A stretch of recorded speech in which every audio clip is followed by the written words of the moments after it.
everyone. Welcome to the Raw Food Messenger. I'm Fabian. Andrea, and this is Maya. This is Maya. She's our little girl. We adopted her 3 years ago, and she was 2 months when we adopted her. And she's also a vegan. Mm-hmm. And we love to put her on a raw diet, but we're not quite knowing how to do that yet, or if it's even possible. But she does really well on a raw vegan dog food that we buy. And just vegan. Yeah, I'm confused. Just a vegan dog food. And she really loves fruits and vegetables. She's crazy about kale. Whenever one of us makes kale chips, she waits at the counter for her little scrap that she hopes will fall. Yeah. But today's topic, we wanted to talk about just transitioning from a standard diet or a vegan or a vegetarian diet into a raw. We say the raw lifestyle because it's so much more than a diet. Yeah, it's not just about the food. Exactly. The first bit of advice I think I would like to say is,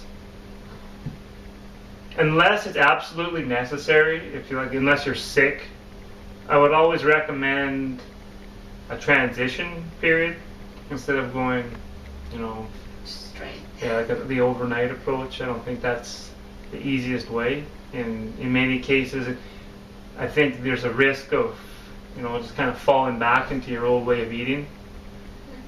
Yeah, because if you go slowly, you're adapting your body and your taste is changing. We notice this, no? Mm-hmm. Because in the first times when we start to juicing, the juice was kind of we didn't love this juice in the first days, but after we start to change, our taste. Yeah, you start to lose a lot of the cravings you used to have. So yeah, definitely you'd want to find a way to transition. And some of the best things for transitioning that we found was, for me anyway, was dehydrated foods. Mm-hmm. It opens up the raw food variety. Yeah, it gives you a lot more variety. You can have those crunchy foods that you may be craving, like tortilla chips, and these can all be made in dehydrator. Yeah, and like cookies and like bread. Sometimes this is helpful to transition, but you have to be careful to don't relate too much on this because you still need the nutrients and the moisture in the fruits and vegetables. Yeah, it's always best to have fresh fruits, fresh vegetables, and we don't want to per se tell you to live off of dehydrated foods, because definitely that's not a healthy way to do it. But it's very good for kind of a bridge food. If you're craving bread, you can have bread, but we only have like 1 or 2 small slices like for breakfast with our smoothie. Yes, and that's something else you learn to appreciate more this, because I have to prepare it. So, and I know it's not too hard, but it's time consuming and it's kind of more valuable for you because it's a little piece of bread, so you eat just a little bit too. Not like when you buy in a bag. No, exactly. You definitely do eat it slower because you do appreciate that it takes time to make. And the ingredients too. We're using organic ingredients, so this make it a little more expensive than the regular chips or. Yeah, and a lot of people don't even make breads. I mean, that's just most people that I know have some kind of addiction to bread. Like me. Like my wife here. But another great thing you can do is you can make a lot of chips, like really healthy stuff too. I mean, the only thing is they're dehydrated, but they're raw. We're making with flax seeds and chia seeds. And my favorite is kale chips. Yeah. You can make so many flavors, and I mean, if you ask me, I prefer kale chips over potato chips, anything. Yeah, are more tasty, and you can put the flavor that you want. Exactly, and you don't have any guilt when you eat these things. They're so healthy for you. Kale is such a amazing vegetable. Yeah, because you know you're eating something like a treat, but at the same time you're getting the nutrients from the greens. And I myself, I don't know about you, but I find that as we kind of go more into this way of living and eating, that I kind of just want to simplify things. I don't want the big, 3-course meal. Yeah. I kind of like just get it made quick, a salad. And even you were really telling me you were getting into the mono meals, just having one piece of fruit or 2 pieces of the same kind of fruit. Yeah, the same kind of fruit always is kind of easier and easier for your digestion too. Like, yeah, we just had apples for lunch. Okay, no lunch, kind of snack. Yeah, we don't really have lunch and breakfast. We kind of just have a variety of different fruits at different times during the day. Yeah, something else, and it's easy, It's not like many people consider that maybe it's hard to prepare all these raw foods. But like for breakfast, we have a smoothie that is easy, anybody can do it, with 2 slices of bread. Or sometimes I just try to make it thicker and maybe put some cashews or something like that, and this becomes a kind of yogurt. And with some raisins and banana slice. More bananas, sliced bananas. It's just like a cereal replacement. It kind of has the consistency of cereal. It's in like a yogurt or a milk. Yeah. And nuts and raisins and some coconut. Yeah, but you spoon it out just like you're eating cereal. Yeah, it's very satisfying. Even it is faster to prepare than any, I don't know, crepes or all these omelets, no?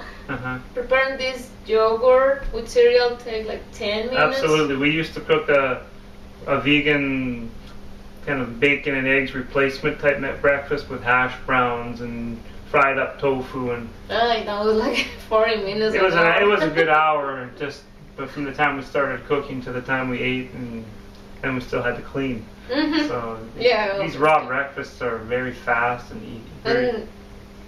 Now we just use the blender and that's it. Yeah. No? And the blender takes about a minute to clean. Yeah.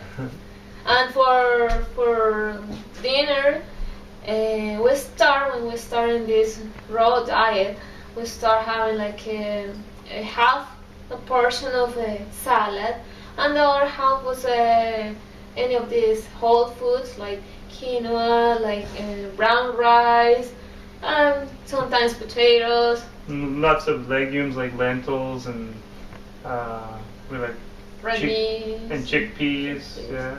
Yeah. So it's lowering the amount of the other food and increasing the amount of salads and greens. That's just making, reducing, like say the grains and the starchy stuff like potatoes that need to be cooked to be properly eaten, and just replacing them with simpler stuff like salads. And you even have a dish where we take a cauliflower. Yeah.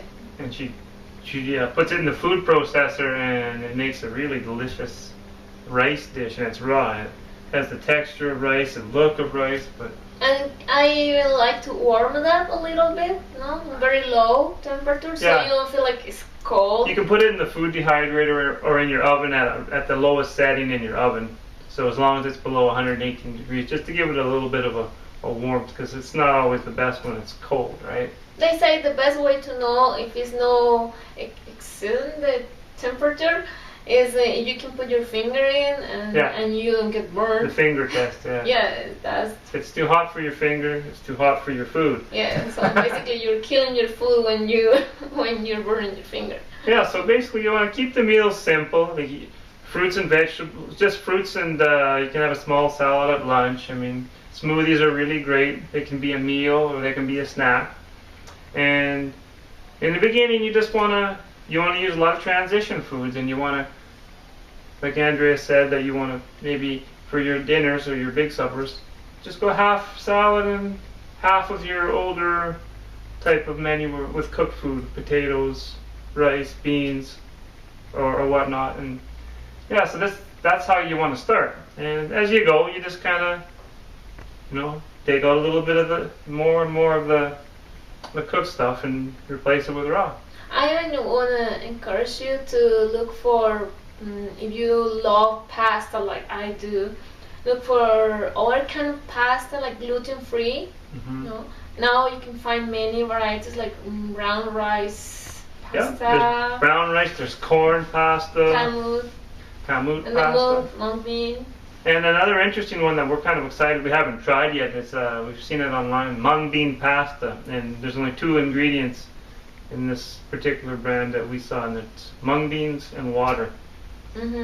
And supposedly it's cooked at around 118 or 120 Fahrenheit. So it's kind of borderline if it's raw or not. So there's, even a chance it's a raw food if you just soak it instead of cooking it. So. Yeah. Or even we try too, like half of this pasta and half of noodles, zucchini noodles. You can spiralize a zucchini in a spiralizing machine. We'll probably do a video about that later in our appliances section, I guess. But you can make noodles, and we sometimes mixed in half zucchini noodles and half brown rice noodles.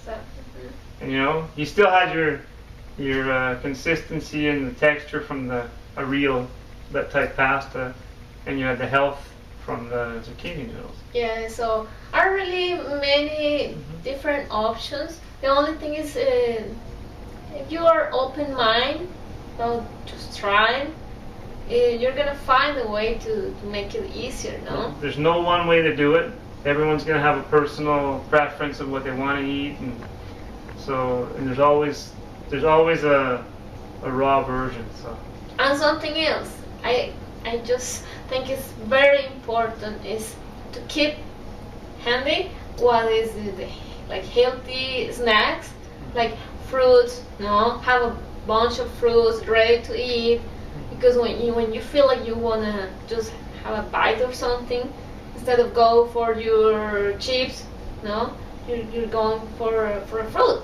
And even you shouldn't keep these bags of chips or this junk food in your pantry, because it's gonna be the temptation always. If you don't have it right there, easy to grab, you're not gonna eat it. Yeah, you wanna replace all the bad food in your house, and you wanna get raw fruits, vegetables, and for your transition period, just have whole foods. Yes. Don't even keep junk in your house. Yeah, just finish what you have now, because I know it's hard to say no, I'm gonna throw it away or something like this. If you have it, then you should finish what you have, Yeah. But stop buying it. Yeah, just don't replace it. Yeah, don't replace it. Just replace it for fruits that are more beneficial for you and even better. Yeah, and I hope these tips help you out and you consider the raw food lifestyle. And yeah, so if you like this video, please give us a like. That's always important. It's nice to get a like once in a while, huh? Yeah, and have some comments, maybe some ideas or to help other people. Yeah. Or questions if you have any questions, and we'll do our best to answer them for you. And don't forget to visit our website, therawfoodmessenger.com. Thank you very much. Okay, bye.